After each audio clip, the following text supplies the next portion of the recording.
The shot rang out across the dusty plains of Wild Horse Creek, Montana Territory.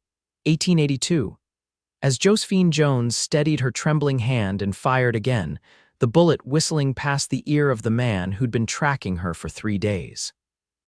She was running out of ammunition, options, and hope when the silhouette of a rider appeared on the horizon, galloping toward the commotion at breakneck speed. Josephine ducked behind a boulder, her heart hammering against her ribs. Her late father's gold pocket, watched the only remnant of her former life in Boston, weighed heavily in her skirt pocket. The stranger who'd been pursuing her wanted that watch, and likely the deed to her father's land tucked inside it. She'd flee to this God-forsaken territory after her father's mysterious death, only to find more danger awaiting her. The approaching rider drew closer, his form becoming clearer against the setting sun. Tall and broad-shouldered, he sat confidently atop a magnificent chestnut stallion. His face was partially obscured by a wide-brimmed hat, but Josephine could make out a strong jaw covered with several days' worth of stubble. "I suggest you move along, mister," the rider called out to Josephine's pursuer, his voice carrying the easy drawl of someone who'd spent his life in these parts. "The lady doesn't seem to appreciate your company." The pursuer, a weasel-faced man with a pockmarked complexion, spat on the ground. "This ain't your business, cowboy. The woman and I have unfinished matters to discuss." The rider's hand moved casually to rest on the revolver at his hip. "I'm making it my business. Now ride out while you still can." Something in the rider's tone, a quiet certainty that promised swift consequences, made the pursuer reconsider. With a string of curses, he mounted his horse and galloped away, but not before shouting, "This ain't over, Josephine. I'll be back for what's mine." Only when the dust from the retreating horse had settled did Josephine emerge from her hiding place. Up close, her rescuer was even more imposing. His eyes, the deep blue of a Montana sky, assessed her with concern. "Are you hurt, madam?" he asked, dismounting in one fluid motion. "No, thanks to you, mister," Josephine replied, straightening her disheveled appearance as best she could. "Matthew O'Brien," he said, tipping his hat. "Most folks just call me Matt." Josephine extended her hand with the practiced grace of her Boston upbringing. "Josephine Jones." "I'm in your debt, Mr. O'Brien." Matt's calloused hand engulfed hers, the touch sending an unexpected warmth through her arm. "No debt necessary, Miss Jones. What brings a lady like yourself out here alone? These parts can be dangerous." "I've noticed," she said dryly, then sighed. "I'm traveling to White Rock to claim my father's property. He passed recently." The words still hurt to say aloud. Matt's expression softened. "Sorry for your loss. White Rock's still a half-day's ride from here. It'll be dark soon. My ranch is just beyond those hills."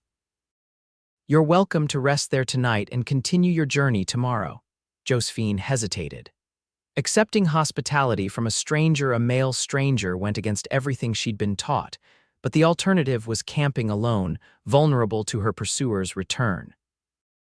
"I wouldn't normally accept, but these aren't normal circumstances. Thank you, Mr. O'Brien." "Matt," he corrected, offering her a hand up onto his horse. "We'll retrieve your mount first." As they rode together, Josephine became acutely aware of his proximity, the solid warmth of him behind her. For the first time in weeks, she felt something besides fear or grief, safety, perhaps, or something more complicated that she wasn't ready to examine. Matt's ranch was modest but well-maintained, a sturdy cabin, a barn, and fenced pastures stretching toward the mountains. 2 ranch hands tipped their hats at their boss as they rode in, their curious gazes lingering on Josephine. "Jackson, Peterson," Matt acknowledged them. "This is Miss Jones. She'll be staying the night." "Peterson, see to her horse, would you?" Inside the cabin, Josephine was surprised by the touches of refinement bookshelves lined with leather-bound volumes, a polished piano in the corner.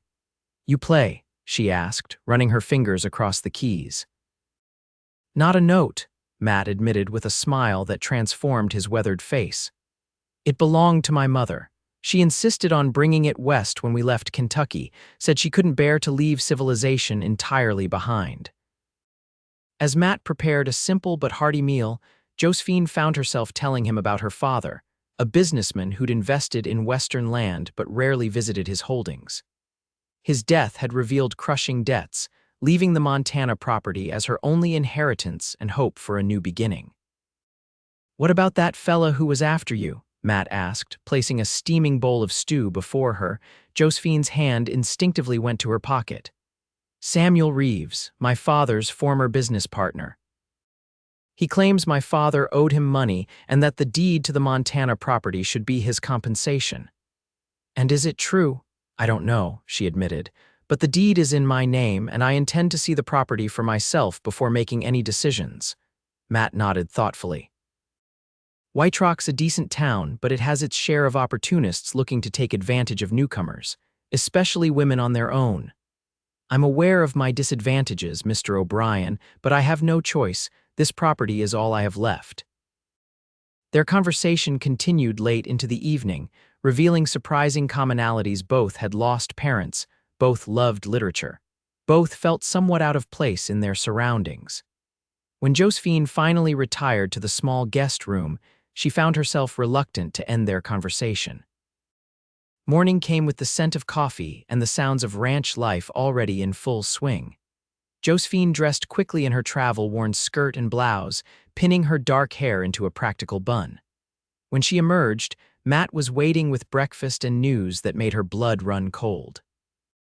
"Peterson spotted Reeves and 2 other men heading toward White Rock at dawn. Looks like they're planning to get there before you do." Josephine's appetite vanished. "Then I must hurry. If he reaches the land office first—" "He won't," Matt interrupted. "There's a shortcut through Miller's Pass.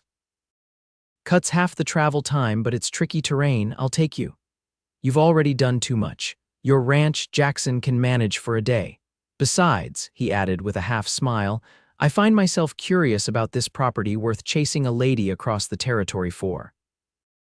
They set out within the hour, riding hard through rugged country that Josephine would never have attempted alone. Matt was a skilled guide, pointing out landmarks and sharing stories of the area's history. By midday, they crested a hill that offered a view of White Rock in the distance, a collection of wooden buildings straddling a creek that gleamed white in the sunlight. "We've beaten them," Matt said with satisfaction, "but not by much. They'll be here by sundown." The land office was a modest building on White Rock's Main Street. Inside, a bespectacled clerk named Wilson examined Josephine's documentation with maddening slowness. "Everything appears to be in order, Miss Jones," he finally declared. "The property is indeed registered to you. 160 acres along Copper Creek, including mineral rights, been in your family's name for 7 years. Relief washed over Josephine. "Can you tell me more about it? My father never described it in detail." Wilson's eyebrows rose. "You haven't seen it." "It's about 5 miles north of town. There's a cabin, though I hear it's not in the best condition. The land itself is good grazing territory, and there's talk of copper deposits, though nothing's been confirmed." "Copper?" Matt's interest was piqued. "That would explain Reeves's persistence." As they exited the land office, Josephine felt a surge of optimism. The property was hers, legally and rightfully, but her triumph was short-lived. Samuel Reeves and his companions were dismounting in front of the town's only hotel. "Miss Jones," Reeves called, his thin lips stretching into what might generously be called a smile. "How fortunate. I was hoping to catch you before you made any hasty decisions regarding your father's land." "The land is mine, Mr. Reeves. The records are clear." Reeves's smile didn't waver. Of course, but your father and I had an arrangement, a gentleman's agreement, you might say. I invested considerably in his ventures with the understanding that this property would be my compensation. If that were true, my father would have documented it." "Not all business is conducted with paperwork, my dear." Reeves's gaze shifted to Matt. "And who might this be? A local guide, perhaps?" "Matthew O'Brien," Matt said evenly, "Miss Jones's friend." The word friend hung in the air, weighted with implications neither Josephine nor Matt was ready to examine. Reeves seemed to sense the undercurrent, his eyes narrowing. "Well, Mr. O'Brien, I suggest you advise your friend that this matter will be resolved one way or another." "I've come too far to leave empty-handed." "Sounds like a threat," Matt observed, his posture shifting subtly, "merely a statement of fact." Reeves tipped his hat. "Good day, Miss Jones. We'll speak again soon." As Reeves and his men entered the hotel, Josephine released a breath she hadn't realized she was holding. He won't give up easily. No, Matt agreed. Men like that rarely do. We should see this property of yours. The more you know about what you're defending, the better. They rode north out of town, following the meandering path of Copper Creek. The landscape grew more dramatic, rolling hills giving way to stands of pine and aspen, meadows carpeted with late summer wildflowers. When they finally reached the boundaries of Josephine's property, she understood why it might be coveted. The land was beautiful, with the creek cutting through its heart and mountains rising in the distance. The cabin, as Wilson had warned, was in disrepair, its roof partially collapsed, windows broken, door hanging askew. It's seen better days, Matt acknowledged, helping Josephine dismount, but the bones are good, it could be restored. Josephine walked the perimeter, trying to envision what her father had seen in this place. Had he planned to retire here, to start anew, or had he merely seen it as an investment, a piece in his complex business dealings? What will you do with it? Matt asked, joining her by the creek. I don't know, she admitted. I can't run a ranch alone. I could sell it, but it's your last connection to your father. Josephine nodded, touched by his perception. Foolish, isn't it? Clinging to land I've never seen before today. Not foolish at all, Matt said softly. Land means something out here. It's not just property, it's possibility, future, legacy. They spent the afternoon exploring, Matt pointing out the property's features with the eye of an experienced rancher, the good water supply, the natural shelter for cattle in winter. The meadows perfect for hay production. By the time they headed back to town, Josephine had made her decision. I'll stay, she told Matt as they rode side by side. At least for now, I need to understand what this place meant to my father before I can decide its fate. Matt smiled, the expression transforming his face. It won't be easy, especially with Reeves causing trouble. I'm discovering I'm stronger than I thought. That, Matt said, was never in doubt. They returned to White Rock as the sun was setting, casting the town in golden light. The hotel manager, a motherly woman named Mrs. Blackwell, clucked with disapproval at the idea of Josephine returning to her property alone. That cabin's not fit for habitation, especially for a lady, she insisted. You'll stay here until it's properly repaired.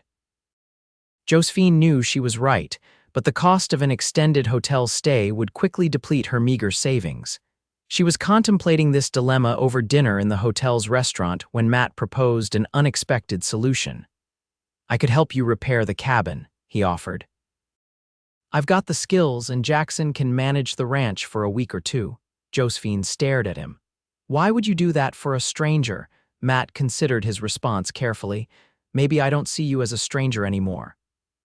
Or maybe I just don't like men like Reeves thinking they can bully people out of what's rightfully theirs. Before Josephine could respond, the restaurant door swung open and Reeves entered, followed by his two companions. Seeing Josephine and Matt, he approached their table with exaggerated cordiality. Miss Jones, I've been thinking about our situation. I'm prepared to make you a generous offer for the property, $5,000, more than fair, considering the condition of the place. Josephine's pulse quickened. It was a substantial sum, enough to start a new life anywhere she chose. But something in Reeves's eagerness made her suspicious. Thank you for the offer, Mr. Reeves, but I've decided not to sell at present. Reeves's smile tightened. I urge you to reconsider. A woman alone can't develop such a property, and these territories can be unpredictable. Accidents happen. Matt rose slowly from his chair, his height forcing Reeves to look up. Careful, Reeves, that sounded remarkably like another threat. The tension between the two men was palpable. Reeves's companions shifted, hands moving toward their weapons. The restaurant fell silent as other diners sensed the brewing confrontation. Miss Jones, Reeves said, not taking his eyes off Matt, I'll give you until tomorrow to reconsider my offer. I'm not a patient man, and I've come a long way for that property. After Reeves departed, Josephine released a shaky breath. He knows something about the land that we don't.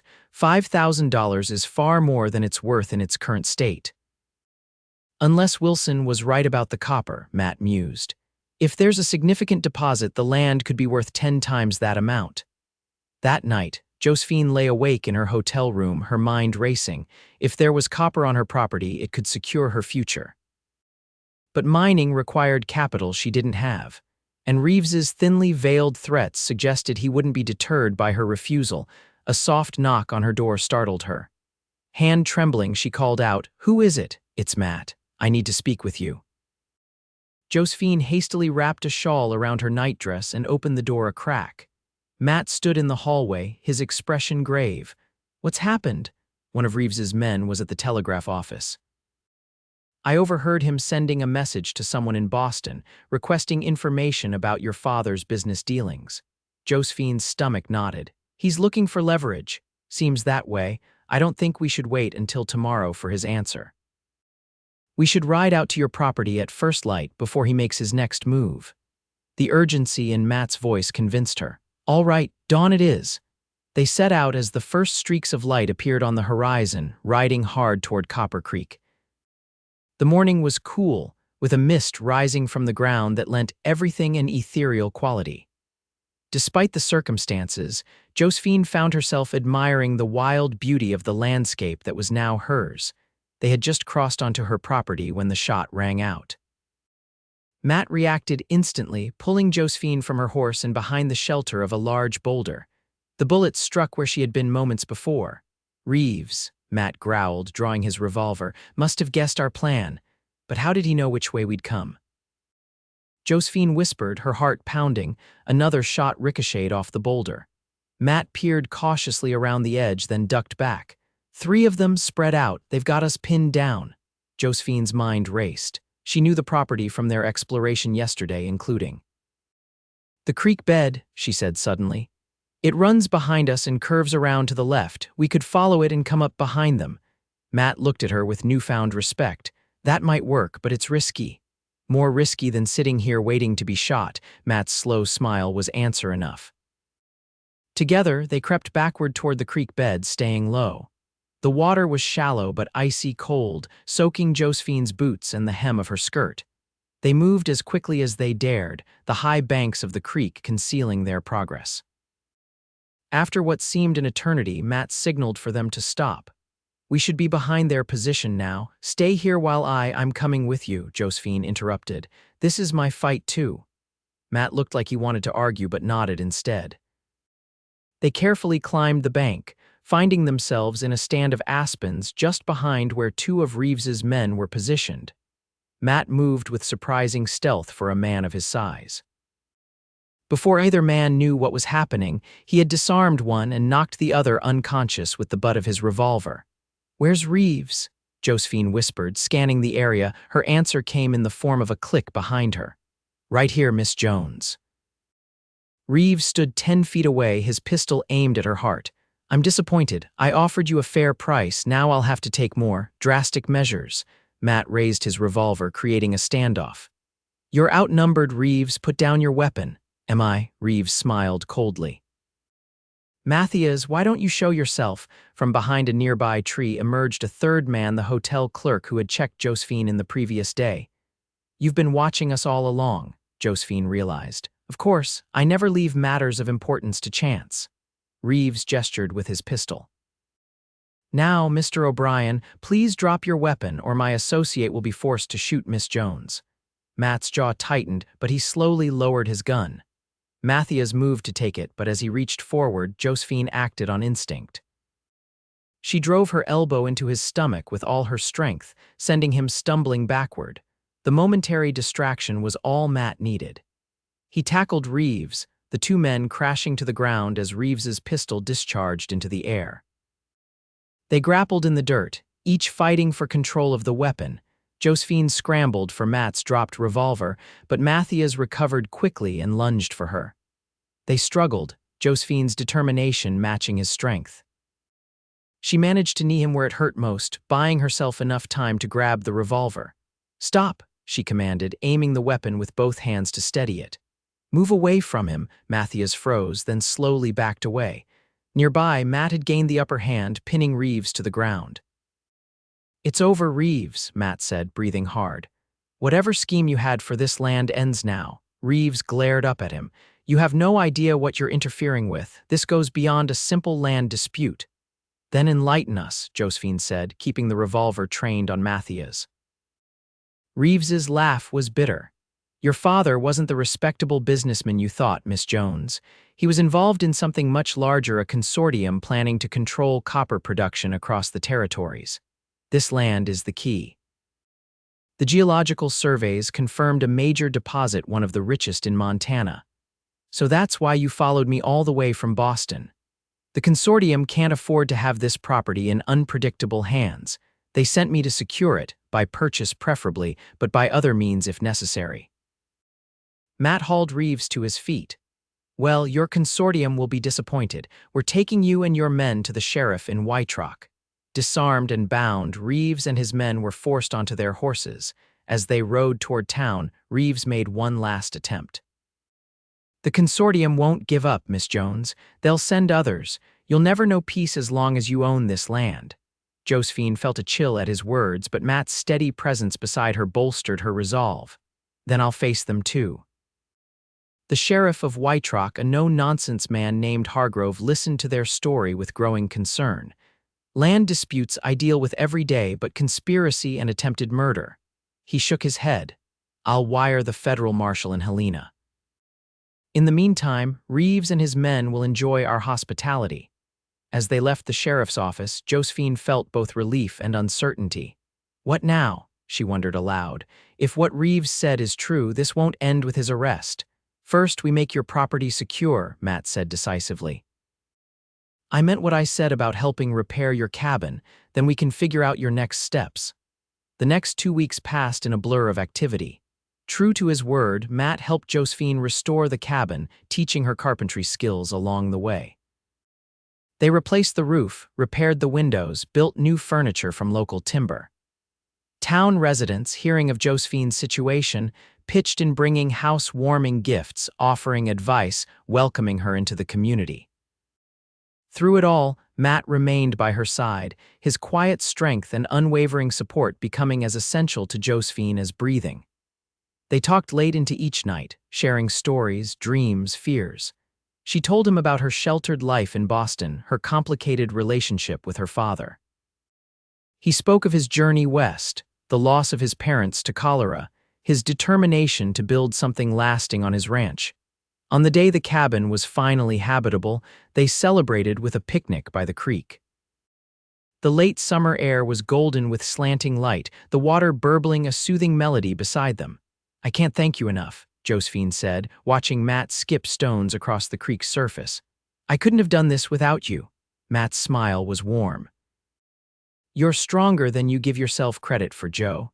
The nickname, the first time he'd used it, sent a pleasant shiver through her. Still, I've been thinking about Reeves's warning. Perhaps I should sell the property after all, not to his consortium, but to someone else. Matt's stone sank rather than skipped. Is that what you want? I don't know, she admitted. Part of me wants to stay to see what this place could become, but I'm not naive. Developing a copper mine requires resources I don't have. There are other options, partnerships, loans.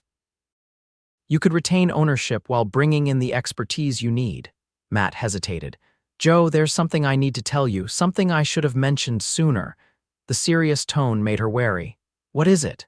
Before I came west, I studied geology at the university. My father wanted me to go into mining engineering. I have some knowledge of copper deposits, enough to know that if Reeves was right, you're sitting on a fortune. Josephine stared at him. You're a mining engineer, why didn't you say anything? Because I didn't want that to color how you saw me, or how you made your decisions. Matt met her gaze directly. I've grown to care about you, Joe, more than I expected, more than might be wise given the circumstances. The confession hung between them, changing everything and nothing at once. Josephine realized that her feelings for Matt had been growing steadily, day by day, moment by moment. I care about you too, she said softly. And I trust you. If you think the copper deposits are real, would you help me develop them, properly, safely? It would mean staying here. Making White Rock your home, I know. Matt reached for her hand, his calloused fingers warm against hers. There's something else. The marshal from Helena arrived yesterday. Reeves is being transferred to stand trial. But he had documents on him, copies of letters between your father and the consortium. It seems your father was trying to back out of their arrangement. That may have been why. Why he died so suddenly, Josephine finished, her throat tight. You think they had him killed? The marshal is investigating, but yes, it's possible. The revelation should have devastated her, but instead, Josephine felt an odd sense of clarity. Her father, for all his faults, had been trying to do the right thing in the end, and now she had the chance to honor that choice. Then I'm definitely staying, she said firmly. I won't let them win. This land was my father's legacy, and I'm going to make it something he would have been proud of. Matt's smile was like sunrise. I was hoping you'd say that. The federal marshal's investigation brought results faster than expected. 3 members of the consortium, including its leader, a Boston banker Josephine had known since childhood, were arrested. The conspiracy unraveled, revealing corruption that reached into the highest levels of government. Through it all, Josephine remained at Copper Creek, learning the ways of Western life. Matt visited often, dividing his time between his ranch and helping Josephine develop preliminary plans for a small, sustainable copper operation. Their relationship deepened, conversations turning to shared futures rather than individual pasts. As autumn painted the landscape in fiery hues, Matt arrived one evening with an unusual request. "Ride with me," he said. "There's something I want to show you." They rode to a hilltop overlooking both their properties. The setting sun gilded everything: the distant mountains, the creek winding like a ribbon, the patchwork of meadows and forests. "I've been thinking," Matt said, dismounting beside her, "about the future. About copper mines and cattle ranches and possibilities." "Possibilities?" Josephine echoed, heart quickening at his tone. From his pocket, Matt withdrew a small object that caught the fading light. A ring, simple but elegant, a single sapphire set in silver. "It was my mother's," he explained. "One of the few things she brought west that wasn't practical. She said some things are worth carrying for their beauty alone." Josephine couldn't speak, her throat too tight with emotion. "I know it's fast," Matt continued. "We've known each other only months. But out here, life moves at its own pace. And I know, with a certainty I've never felt before, that what I feel for you is real and lasting." He held out the ring, his expression vulnerable in a way she'd never seen. "I'm not asking for an immediate answer. I know you have your land to think about, your future to secure. You could wear this ring for safety, to signal to others that you're not alone, that you have protection. That would be enough for now." Josephine looked at the ring, then at Matt, this man who had changed her life in ways she was still discovering, who had shown her strength she didn't know she possessed, who looked at her with such honest devotion it made her chest ache.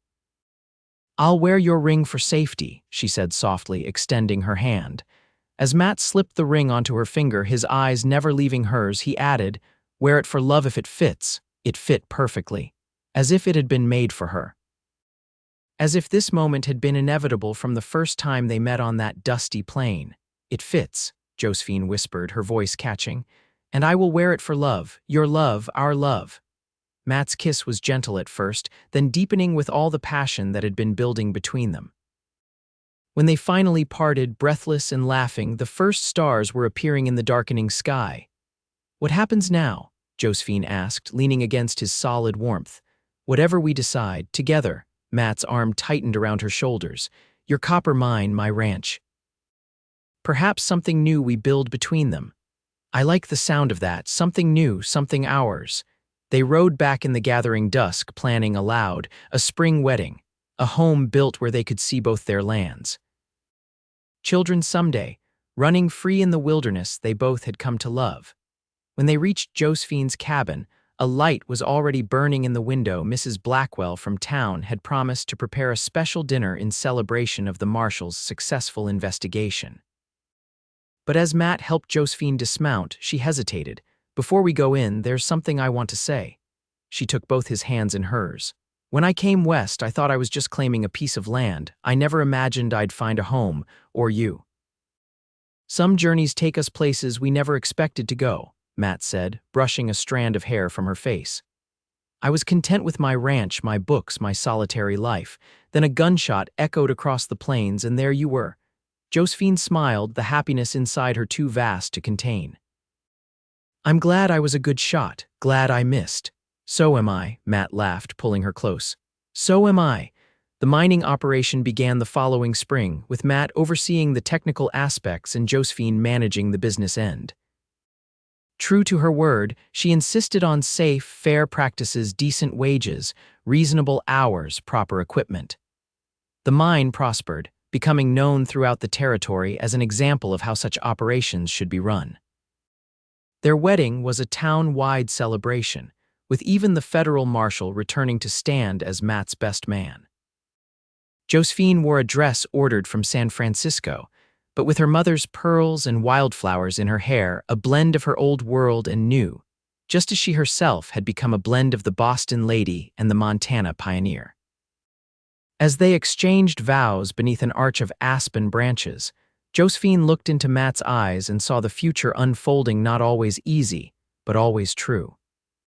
She felt her father's watch in a special pocket sewn into her wedding dress, a reminder of the journey that had brought her here, to this man, this place, this life. "I do," she said clearly, the words carrying across the assembled crowd to the mountains beyond. Matt's answering "I do" was equally firm, his hand steady as he placed a gold band beside the sapphire ring she had not removed since that sunset proposal. "What my love has joined together, let no one put asunder," declared Reverend Simmons, beaming at the couple who had become Wytrock's favorite story, the Boston lady and the rancher who had defeated corruption and found love in the process. The celebration lasted well into the night, with dancing and feasting and more than a few heartfelt toasts. When they finally retired to their new home, built exactly where they had planned, with views of both their properties, Matt carried Josephine across the threshold as tradition demanded. "Welcome home, Mrs. O'Brien," he whispered, setting her gently on her feet in the parlor they had furnished together. "Home," Josephine repeated, the word filled with all the meaning she had sought since leaving Boston. "Our home." Later, as moonlight spilled through their bedroom window, Josephine traced the strong lines of her husband's face. "Do you ever wonder what would have happened if you hadn't ridden toward that gunshot?" Matt caught her hand, kissing the palm. "I believe we would have found each other somehow. Some things are meant to be, like a sapphire ring that fits perfectly, exactly like that." His smile in the darkness was something she felt rather than saw. "Get some sleep, Joe. Tomorrow we begin the rest of our lives." But their story didn't end with that perfect beginning. Over the years, they faced challenges together: harsh winters, economic downturns, the rapid changes of a territory becoming a state. The copper mine flourished, then struggled, then diversified. The ranch expanded, contracted, adapted. They welcomed 3 children, 2 sons and a daughter who grew up strong and independent in the freedom of the Montana wilderness. Through it all, the ring remained on Josephine's finger, its sapphire the exact blue of the Montana sky and Matt's eyes. Sometimes, when the burdens of their growing enterprises became heavy, she would twist it thoughtfully, remembering his words, "Wear it for safety or wear it for love. If it fits, it had always fit." The ring, the life, the love. On their 25th wedding anniversary, their children grown and pursuing their own dreams, Matt and Josephine returned to the hilltop where he had proposed. The view had changed. The town of Wytrock was larger, their properties more developed, progress evident in every direction. "Any regrets?" Matt asked, his hair now silver at the temples but his eyes as blue and direct as ever. Josephine shook her head, leaning into the strength of him. "Not one, only that we can't live it all again from the beginning." He kissed her temple. "But I suppose that's what memories are for." As the sun set on that anniversary day, painting the sky in colors no artist could capture, Josephine thought of all the moments that had led to this one: the fear and courage, the risk and reward, the journey from stranger to beloved. "I still wear it for love," she said, holding up her hand so the sapphire caught the last rays of light. "Always for love." "As it should be," Matt said, enfolding her in arms that had never failed to make her feel safe, "as it was always meant to be." Together they watched the stars emerge, each one a promise kept, each one a dream fulfilled. And in the deepening twilight, they turned toward home, the home they had built together, not just of timber and stone, but of choices and chances, courage and constancy, and love that had proven as enduring as the mountains surrounding them. For in the end, that was what the Wild West had taught them both, that safety could be found in the most unexpected places, and that love, when it truly fit, would last beyond all imagining.